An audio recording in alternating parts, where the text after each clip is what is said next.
यहाँहरू सम्पूर्णलाई असार 15 2082 को धेरै धेरै शुभकामना। हजुरहरूले चाहिँ कसरी मनाउनु भयो नि असार 15? अब असार 15 मा त विशेष गरेर त दही चिउरा नै भन्छ, तर दही चिउराको साथमा अरू के आइटमहरू राखेर पनि खान सकिन्छ। हामीले चाहिँ यो आइटमहरू बनाएर खायौँ। असार 15 एकदमै रमाइलो पनि भयो हैन। अनि असार 15 मा अब पहिला त हामी गाउँमा हुर्केकोलाई त धेरैलाई थाहा छ, एकदमै रमाइलो हुन्थ्यो क्या। असार 15 मात्रै होइन, असारभरि नै रमाइलो हुन्थ्यो। रोपाइँ गर्दाखेरि एकदम रमाइलो हुने, भाउजूहरूलाई खाडल खनिदिने, बौँसे गर्नेहरूले खाडल खनिदिने क्या। चेलीहरूलाई चाहिँ अब माइतीहरू भयो भने चेलीहरूले चाहिँ खासै त्यस्तो गर्दैन थियो। चेलीहरूलाई चाहिँ भाउजूहरूलाई चाहिँ पुरा भाउजूहरूको साइडमा चाहिँ रोप्दै ब्याग सर्दै आउँदाखेरि पुरा पछाडि खाडल खनिदिइराख्ने। अब हिलोमा देखिँदैन, अनि भाउजूहरू चुट्लुमै कति डुब्नु भएको छ क्या हाम्रोतिर। अनि मैजारो भयो भने त पुरै चल्ने, त अहिले पनि त्यो चलन छ। अब कसको मैजारो हुन्छ उसलाई चाहिँ भुर्कुटै पार्ने क्या, भिजाएर आँखा साँखा लिपिदिएर सबै टाउकोमा धानको बिउ र माटोले निधारमा रोपिदिएर टाउकोमा रोपिदिएर त्यस्तो चलन चाहिँ अहिले पनि छ।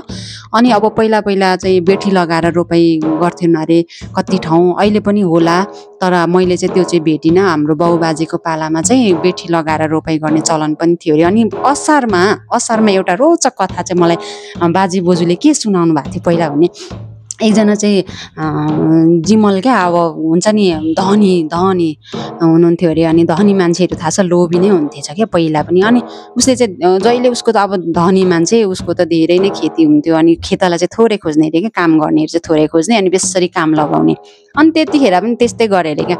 अब खेती त ठुलो छ, धेरै काम छ, तर खेतालाई थोरै खोजेर के भनेछ अरे भने, आज म मैजारो पार्टीमा भेडा काटेर दिन्छु, सबैजनालाई खाना दिन्छु म आज भनेर भन अरे। ल अन्त ठिक छ भनेर अब हली बौँसे रोपार सबैजना चाहिँ दह्रो दिनैभरि दह्रै काम गर्यो अरे।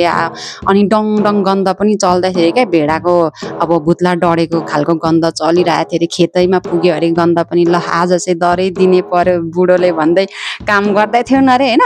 अनि भरे अब कामसाम सकेर घर आउँदा त बाबैले त है दिनैभरि त्यो थोत्रे राडी हुन्छ नि, भेडाको उनबाट बनेको राडी चाहिँ दिनैभरि थोत्रे राडी चाहिँ पोलेछ अरे क्या। पोल्दै गन्ध फैल्याउँदै गन्ध मात्रै तल अब कामदारहरूले सुँग्छ अरे होइन। भरे त त्यस्तो धोकेबाज पनि हुन्थेछ क्या, अलिकति धनी मनीहरू पहिला पनि धोकेबाज हुन्थेछ है।